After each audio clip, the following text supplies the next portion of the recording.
तो इसमें प्रॉब्लम की बाढ़ आती है और ये टीम खड़ी भी प्रॉब्लम से हुई है। देखिए, आपका जो फंक्शन है ये जून में होना था, नहीं मई में, फिर ये जून में हो गया। अब 19 जून को ये फंक्शन होना था, सब कुछ ठीक था, एसी वेसी बढ़िया ठंडा कर रहा था, लेकिन 19 जून को ये फंक्शन नहीं हो पाया क्योंकि यहां पर मोदी जी आ गए। और जब वाराणसी में तुम्हारा फंक्शन होता है तो भी मोदी जी आ जाते हैं। अब कुछ तो कनेक्शन है आपका और मोदी जी का। सांसद है गुरुदेव, सांसद।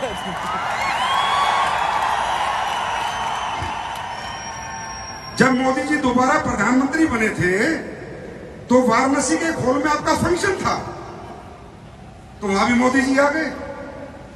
अब इसका मतलब ये टीम कहीं ना कहीं देश की सबसे पावरफुल हस्ती से कनेक्ट है। अच्छा, अब फंक्शन फिर कैंसिल हो गया 19 जून का। फिर बोला जी 3 जुलाई का कर लें। मैंने कहा वही कर लो। सर आप आ जाओगे? मैंने कहा मैं तो हमेशा हाजिर हूं, लेकिन मुझे पता था इस टीम में दिक्कत जरूर कुछ ना कुछ उस दिन बड़ी आएगी, क्योंकि ये टीम खड़ी दिक्कतों पे हुई है।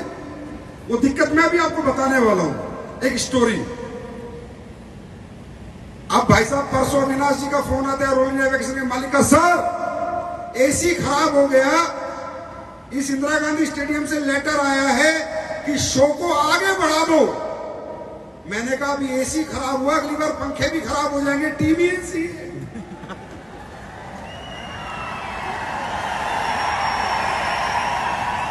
इस टीम की गर्मी के आगे बड़े बड़े एसी ठंडे पड़ जाते हैं।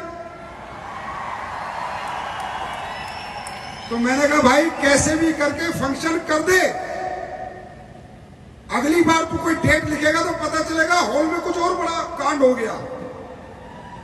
तो बोला सर आप ऐसा क्यों कहते हो? मैंने कहा तू सुन कहानी, ये टीम बनी कैसे। मैं और महिपाल जी झारखंड के रामगढ़ में थे, किसी के साथ हम काम कर रहे थे, तो अचानक शिव कुमार जी कहते हैं कि संजीव सर आप डायरेक्ट वाराणसी आ जाओ।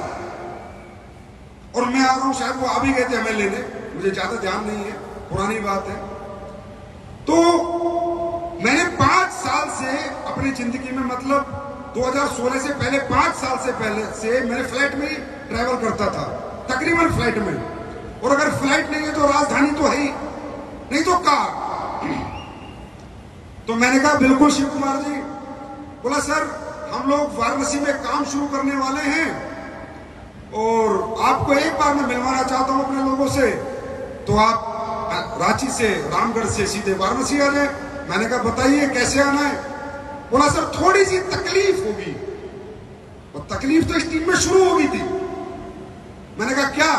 बोला सर ना तो कार का रास्ता है, ना राजधानी का रास्ता, ना कोई फ्लाइट है। मैंने कहा फिर कैसे आना है? लोकल बस में चलना है सर।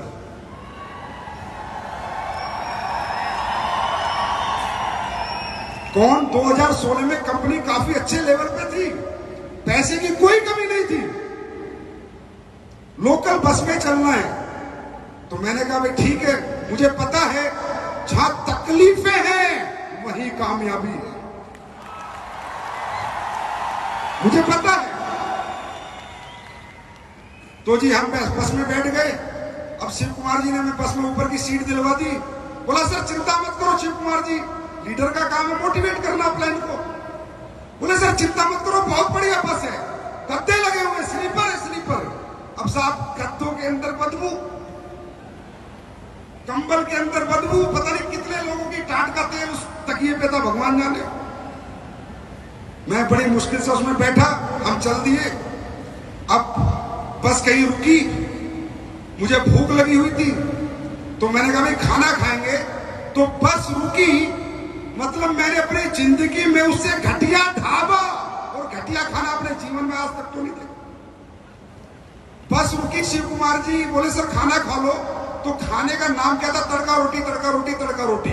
सारा जिंदगी में रोटी सुनी पर तड़का रोटी पहली बार सुनी। जितनी भी हमसे खाई गई खाई नहीं गई।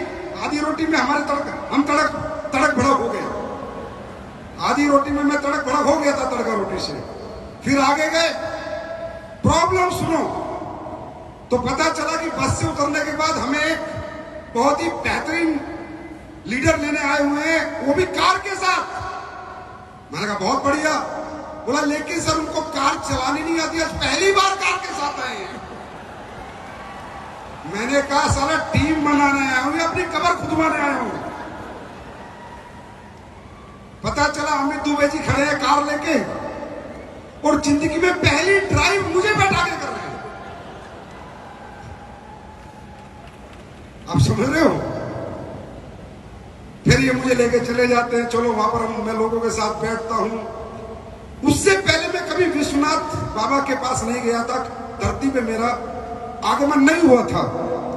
लेकिन जब मैं उस धरती पे गया तो मुझे एक बात तो पता चल गई, संजीव बाबा विश्वनाथ की सख्त जरूरत है। जब देश पे राज करने वाले विश्वनाथ को छोड़ नहीं पाए तो डायरेक्ट सैनिक पे राज करने वाला कैसे छोड़ देगा।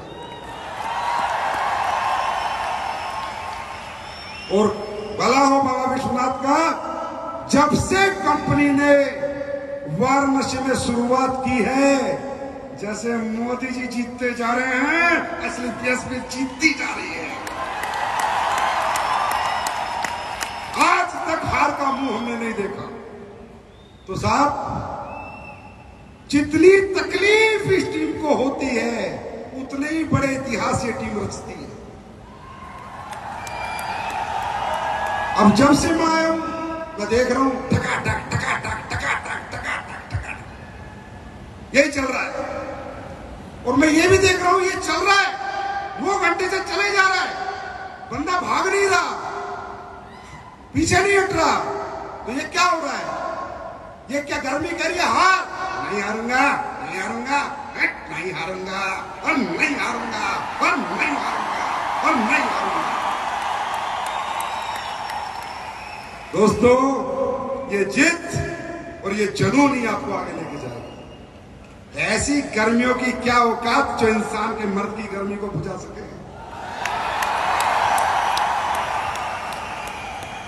ये गर्मी आनी जानी है, आज गर्मी कल सर्दी, लेकिन जो हमारे अंदर गर्मी है ये खत्म नहीं होना चाहिए।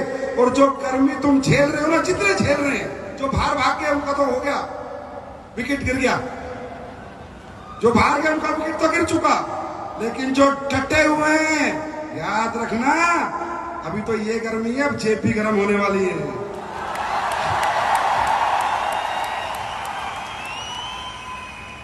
तो भाई जब जब आपका प्रोग्राम होता है तब तक मुझे पता होता है कि होने वाला क्या है। और अब ये भी पता है कि आज के बाद ये टीम क्या करने वाली है, ये भी पता है। तो सबसे पहले बहुत बहुत धन्यवाद आपका, आप सब यहां पर आए। ये तकलीफें आप झेल रहे हैं, ये तकलीफें सबने झेली हैं। किसी ने कहा है every successful man has a painful story. किसी ने कहा है हर कामयाब आदमी के पीछे एक दर्द भरी कहानी है और हर दर्द भरी कहानी का अंत सुखद है।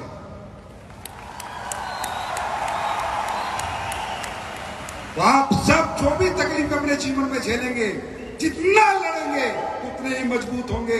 हमने भी झेली है, पूरे पूरे पसीने में हुए। मैंने कहा आपके यहाँ तो मैंने सब झेला है। फिर एक दिन अविनाश जी कहते हैं जी गाजीपुर में ट्रेनिंग करता हूं, तो मैंने अपनी जिंदगी में इतनी बेकार रोड लाइफ में पहली बार देखी। गाजीपुर वाराणसी से मैं 4 घंटे में पहुंचा। फिर जिस हॉल में इन्होंने ट्रेनिंग कराई सबसे ज्यादा पसीना मुझे उसी हॉल में आया। मतलब साहब तुम अपने साथ साथ सामने वाले का पसीना भी निकाल देते हो। तो आज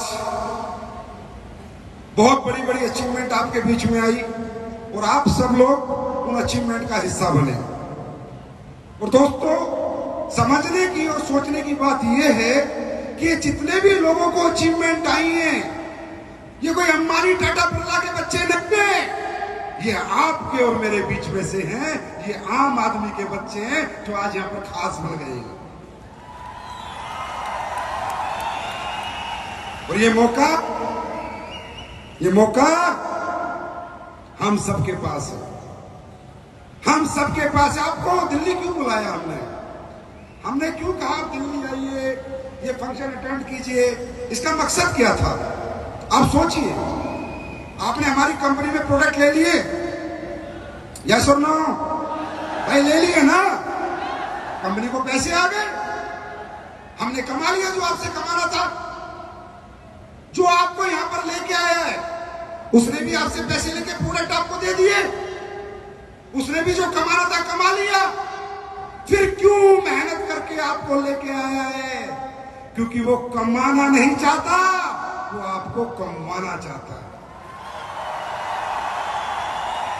वो आप सबको कमाना चाहता है। वो इसलिए आपको लेके आया कि अंकल आंटी दोस्त भाई बहनों चलो आपको दिखाता हूं उस नजारे को जिसे देखकर आपको यकीन हो जाएगा कि यस ये प्लेटफॉर्म ही मेरे लिए है और ये प्लेटफॉर्म पे मैं जीवन में आगे बढ़ के कामयाबी हासिल कर सकता हूं। वो आपको यहां पर खाना खिलाने नहीं लेके आया, एसी की ठंडी हवा खिलाने नहीं लेके आया, आपको एक यकीन दिलाने लाया है कि जब ये कर सकते हैं तो आप सब भी कर सकते हो।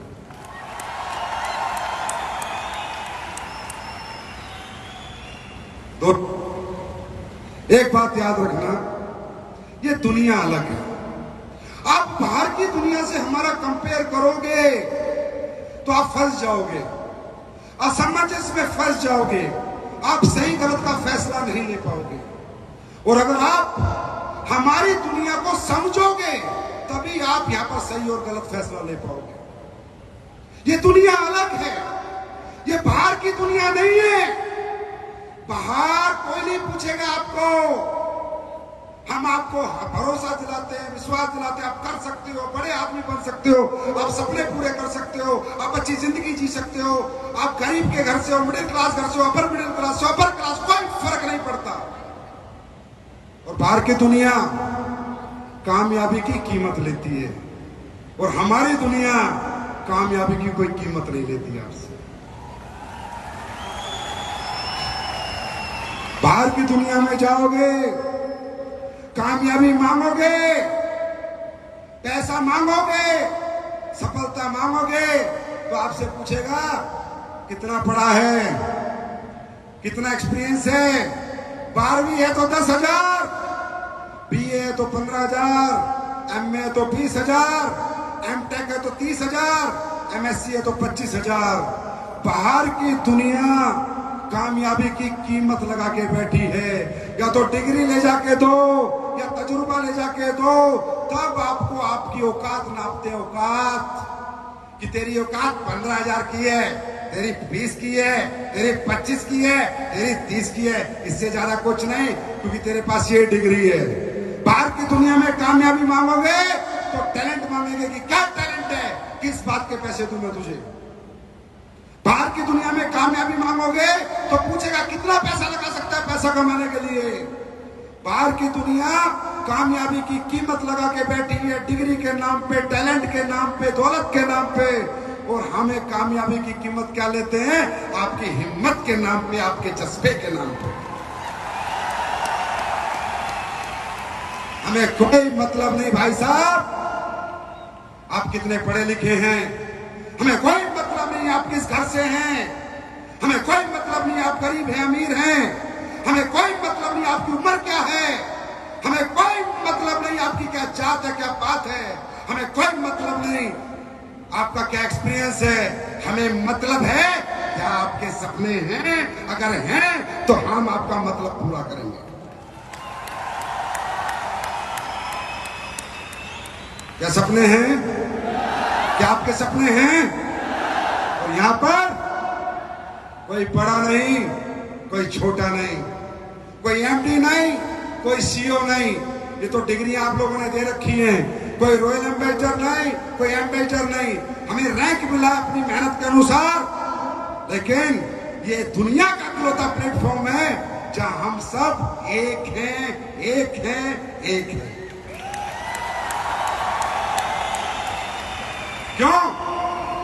क्योंकि हम सबकी मंजिल एक है,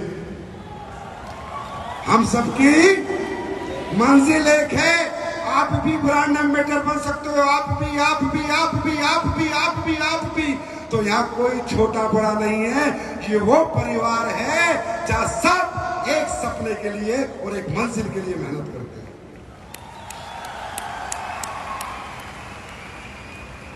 ऐसी दूसरी दुनिया इस दुनिया में नहीं बनी है।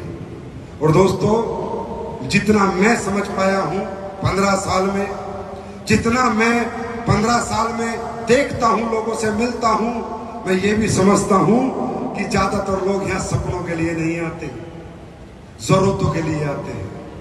किसके लिए आते हैं? जरूरतों के लिए आते हैं। और जरूरतों की कोई कीमत नहीं होती, जरूरतों की कोई कीमत नहीं होती। मैं आप सबसे पूछता हूं, क्या आपके घरों में भी आज तकलीफें हैं या नहीं? परेशानी है या नहीं? जरूरतें हैं।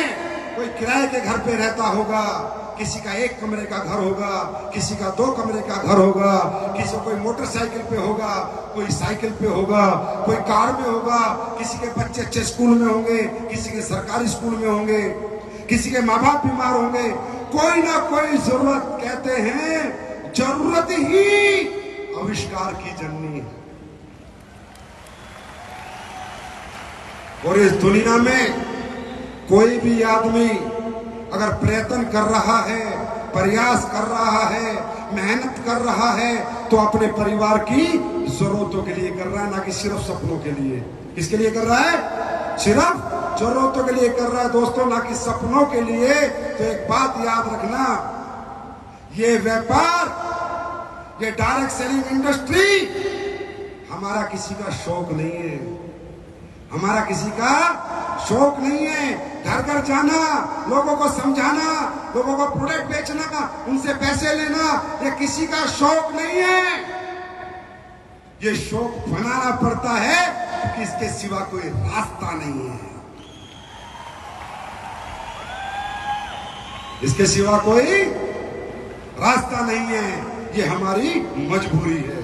तो दोस्तों, एक बात याद रखना, तुम तो 8-9 घंटे की गर्मी झेल रहे हो, वो भी करोड़पति अरबपति बनने के लिए झेल रहे हो, करोड़पति और अरबपति बनने के लिए झेल रहे हो। अगर जरूरतों की कीमत पता करनी है तो उस फौजी से पूछो जो जैसलमेर के 52 डिग्री टेम्परेचर में पूरी गर्मी का मौसम निकाल रहा है, सिर्फ इसलिए कि परिवार की जरूरतें पूरी करनी है। अगर जरूरतों की कीमत का अंदाजा लगाना है तो उस व्यक्ति से पूछो जो सऊदी अरेबिया में, दुबई में 3 साल से मजदूरी कर रहा है और 3 साल बाद आके अपने बच्चों से मिल रहा है गर्मी के 48 डिग्री टेम्परेचर में। ये लोग, ये हिम्मत, ये जज्बा सिर्फ दौलत के लिए नहीं लाते, अपने परिवार की जरूरतों के लिए लाते। दोस्तों, लड़ाई अगर दौलत की होगी तो हार या जीत हो सकती है, और लड़ाई अगर जरूरतों की हो गई तो पक्का जीत ही होती है।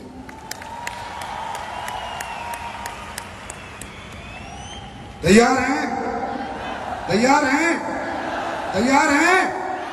और सुनो, तकलीफें तो झेलनी पड़ेंगी,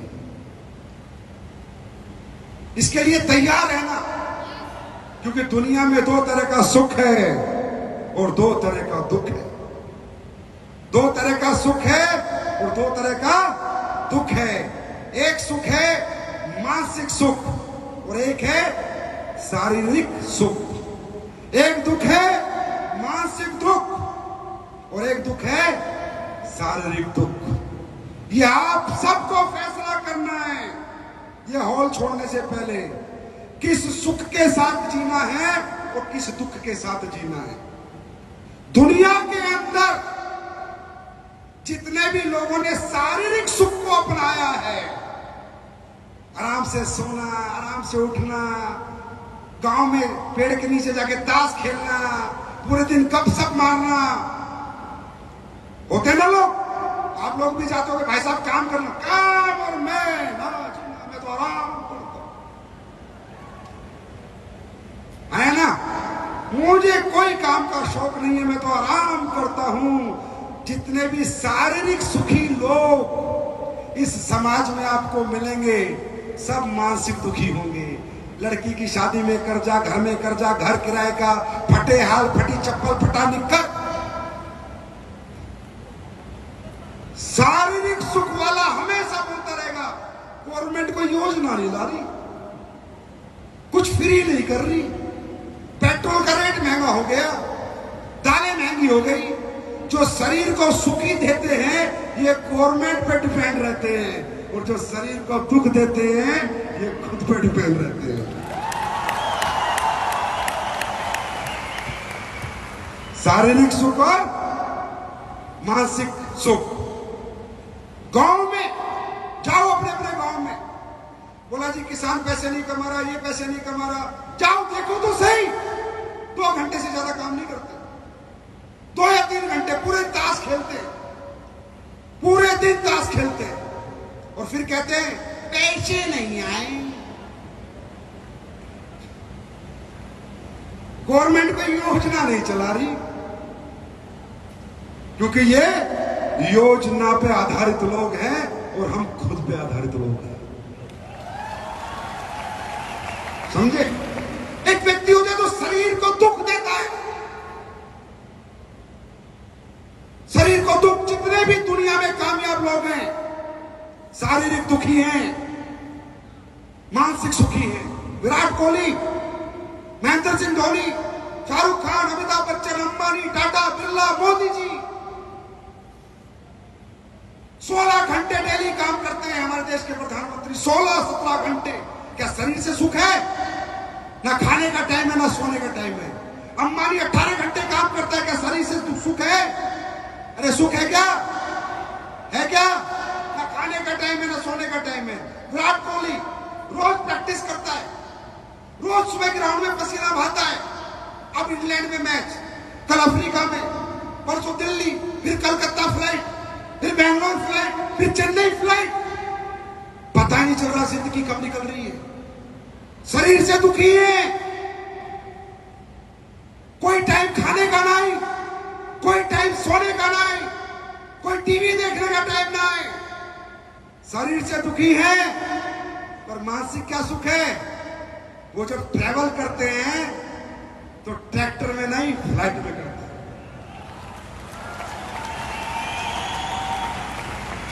वो जो खाते हैं वो मजबूरी का नहीं, मर्जी का खाते हैं। जो शरीर को दुख देते हैं, वो जो पहनते हैं वो मजबूरी का नहीं, मर्जी का पहनते हैं। अंडरस्टैंड? और शारीरिक दुख है। अब मोदी जी से कोई कहे सर आपको 16-17 घंटे अपने शरीर को इतना भी सुख नहीं देते, शरीर से दुखी, पर मानसिक सुख क्या है? I am the prime minister of India. यह है मानसिक सुख। तो ये ज्यादातर फेलियर लोग शरीर को कष्ट देना नहीं चाहते, और कामयाब लोग इस शरीर को रगड़ देते हैं, रगड़।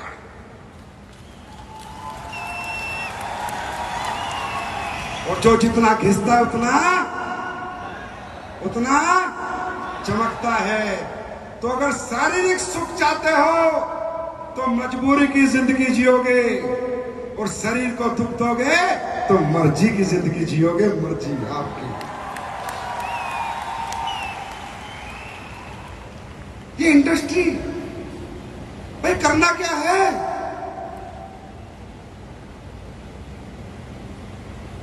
शरीर को दुख दे रहा हूं।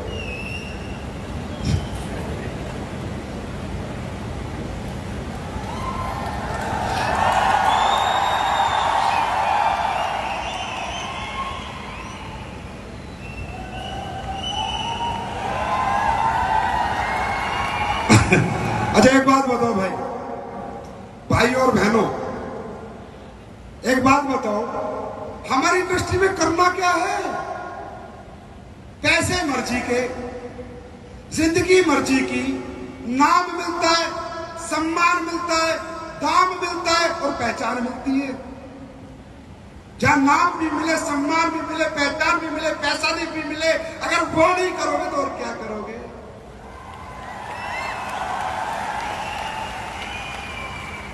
अरे हो गए दिल्ली में 2-2 हजार करोड़ के लोग, पड़ोसी नहीं जानता कौन है। हम कमाते हैं 2 लाख, पूरा हिंदुस्तान जानता है हम कौन है। वो सब यहां मिलता है। और ये सब पाने के लिए करना क्या है? सिर्फ मानसिक रूप से मजबूत होना है। मानसिक रूप से मजबूत होना है। शारीरिक रूप से तो तुम बहुत मजबूत हो, क्योंकि तुम बर्गर की औलाद नहीं, असली आटे की औलाद हो।